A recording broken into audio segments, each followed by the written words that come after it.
Hey Braille, my name's Mustafa and I need help with my kickflips. So when I try to kickflip, when I try to flick out or pop my ankle, it just doesn't go up and pop. So if you could help me with that and other tips. So I'm going to show you the tricks that I already know. Alright, let's check these tricks out. You got your ollie, got your backside 180, boom, perfect, and your pop So shot. now I'm going to show you my kickflip attempts. Alright, let's check out these kickflips. Before I get into this, I would just say that you should definitely learn your frontside 180s first, just because it's kind of like, it's a hard trick for some people to learn. I know I had a lot of trouble with it, so I definitely recommend learning that. And also get down your front shoves and your heel flips, and that's going to make it a lot easier for you to get your kick flips down because you'll have all the basics and the stepping stones for the kick flip. So you should probably do So that. yeah, every time I try to pop my ankle up so my foot doesn't hit the ground, it doesn't work. So could you please help me with that? And yeah, thank you. Alright, so let's check out this slow motion. So you're pretty close. So you get a good pop, but then your foot immediately flicks to the ground. And this is a problem I see with a lot of people learning how to kickflip. And then we'll look again. Boom, you see how your foot flicks immediately towards the ground. It flicks straight down and not up. So this is something that I see with a lot of people learning kickflips, and I'm pretty sure I did it myself. So it's very common, you don't have to worry about it too much. But there's two things. So first, I think it's your flick, and the second thing is your commitment. So a lot of times when you learn a trick without knowing the basics and the fundamentals before that, learning a new trick can be a really, really scary thing, and it leads to some commitment issues when you're trying to learn that trick. So when you flick the board, you're flicking down, and your front foot is literally going straight to the ground, is like just not even, there's not even a chance that it could get up there and land on your skateboard. And then your back foot is going straight to the ground too. And I don't think it's not because I don't think it's because you're trying to do that. I just think it's like a mental thing that it's kind of just happening without you being able to control it. So there's a couple of things I want you to practice to get over these like commitment issues and learn how to kickflip.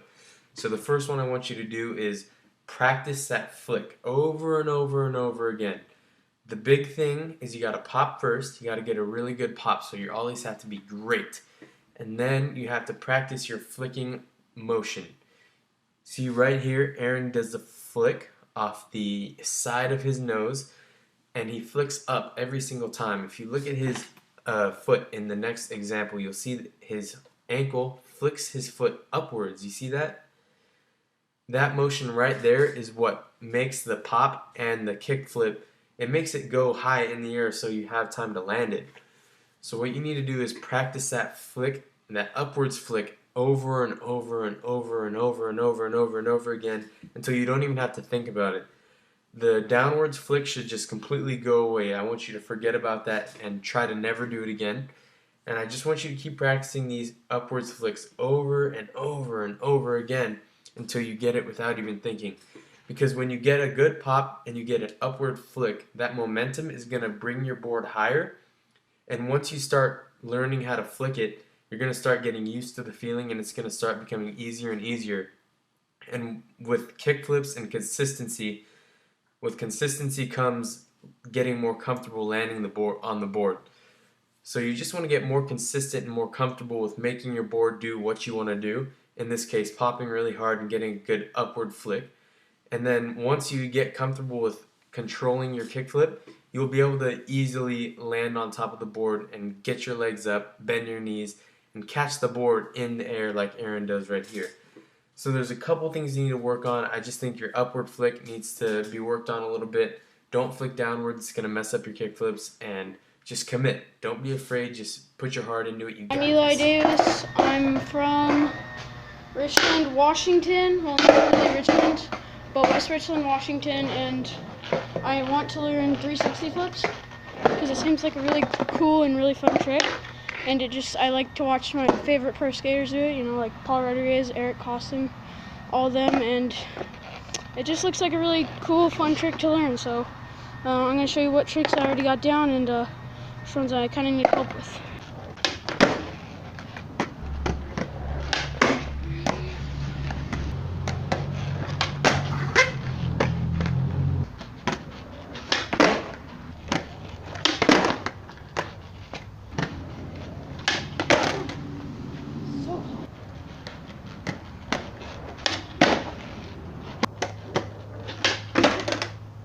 Alright, so now that I've shown you all the tricks I can do, and the heel flip and the varial, like, I'm really close on them. Very, very close. Like, I landed a few here and there, so just thought I'd throw that in there. So now I'm going to show you my tray flip attempts. They're not very pretty, and I can land them with 1 foot, but when I actually like try to land with 2 feet, for some reason it like doesn't spin and it doesn't flip and stuff. But I think I'm doing a pretty good job at leaning back. So here's my foot placement, my front foot. I usually put it like around there. Sometimes I put it like a little bit more pointed like that, but just kind of down from those bolts and off to the side a little bit. On my back foot, I sometimes put it like there with a little bit hanging off the back with my toes hanging off so I can get a good scoop.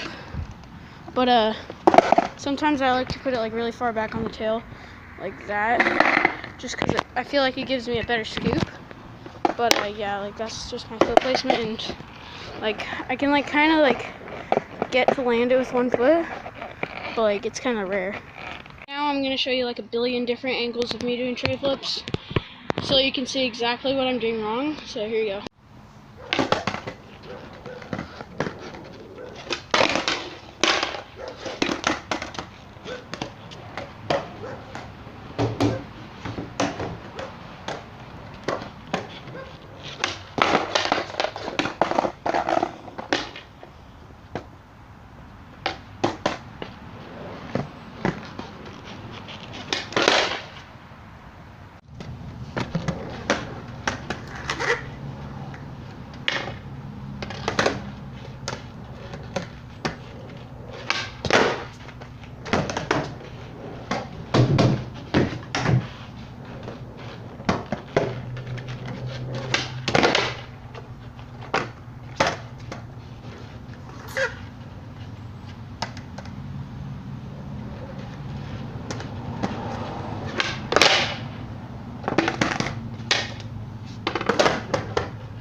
Flip.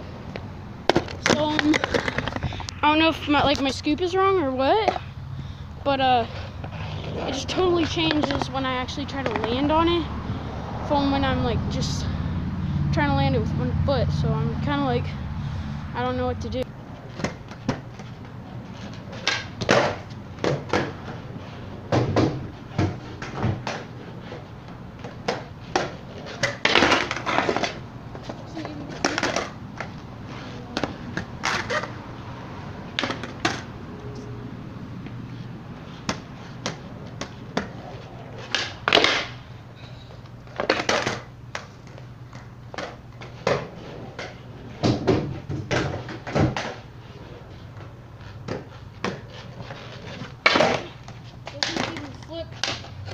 So yeah, kind of looks like I'm just like trying to do an impossible, even though I'm not. It just for some reason won't flip, and it's really, really frustrating, and I want to tray flip so bad. So thanks a lot for your help, Aaron. I really needed it because I can't tray flip, and you know, I can do all these basic tricks, but I really want to learn some advanced ones now. Alright, so let's check out this slow motion. So what you said was very interesting because it does happen to a lot of people. When you do like a 1 foot land, it does make it a lot easier, but then the second you try to commit to it, it gets a little bit harder. So right here, you get a pretty good amount of scoop. You could scoop a little harder. And then your flick is, I mean, you get the 360 shove, which is good, but your flick is just a little interesting. So what I would recommend to you is that you go and get your varial flips down very well. And I remember in the video a little earlier you were saying that you've landed like 1 and 2 and you're pretty close to them. But what I would recommend is that you get varial flips very well. And this is coming from someone who learned varial flips before their kick flips, me. The varial flip is a good stepping stone, obviously because it's like half of a tray flip, but getting that flick motion down when you're doing a shove it is going to help you a lot. Because when you're doing the tray flip, when you do the scoop as hard as you can, you don't even really want to think about the flick at all. So what I want you to do is I want you to learn your varial flips, and I want you to get them so well that you don't even have to think about the flick. So when you go into your tray flips, the only thing you have to worry about is scooping your board as hard as you can. Because that's really 75% of what tray flips are, is that 360 degree scoop 3 shove. You want to get that scoop as hard as you can every time. You can see in all these attempts, Aaron's toe kind of curls underneath his skateboard when he scoops, and he puts pretty much all of his effort into that. I know when I do my tray flips, all of my effort goes into my scoop, and probably like 5 to 10% into my flick. The way the physics works, I'm not going to act like some kind of physics professor or anything, but the way the scissor kick motion of your tray flip goes, when you scoop hard, the way the board is spinning, your foot kind of just flicks anyways without you even having to try. But that's why I would recommend you getting the varial flips down really well, is because when you have all the prerequisite tricks done and mastered well, like I know I can do a varial flip without even thinking and then go and do a tray flip and apply the same things. Just add the extra little scoop and it's going to help out a lot. So yeah, I think you're having a problem that a lot of people do have, but I recommend that you just keep going out there and practicing. Land that heel flip and land the varial flip and get those down really well, and then the tray flip will come pretty easy to you. Another step which could possibly help you is if you kind of take it step by step. So first you just practice the 3 shove over and over and over again just to get that rotation down. Then you practice the 3 shove with the flip, and then you just try to get the board to do the 360 flip rotation, and you do that over and over again until you don't even have to think about it. And then once you get the 360 flip rotation down, then you practice landing it with only your front foot, and you do that over and over and over until you don't even have to think about it. And then you do the same thing over and over and over, but land it with only your back foot. And I know this sounds kind of tedious, and a lot of you guys might not want to do that, but if you take the trick and you break it down into what you have to do, and then you practice each one of those steps over and over again until you don't even have to think about it, a lot of skateboarding is just muscle memory. All you have to do is keep doing the trick over and over and over, and then you can do the trick literally blindfolded. I know Aaron is so consistent with a lot of his tricks, he could do tricks not even looking easily. So I recommend that you just go and take these steps down, and you just learn them step by step, and then when you have them all without even thinking, then you just put it together and you got a tray flip. Boom. So I hope this helped. Please keep going out there and skating every day, and you definitely got this tray flip. Keep progressing. You got this. I'll see you next time. Definitely check out Skateboarding Made Simple. It's available on all these platforms: iBooks, BrailleSkateboarding.com, and Google Play. It's the most comprehensive video we've ever made, and it teaches skateboarding better than anything else out there. You won't be disappointed.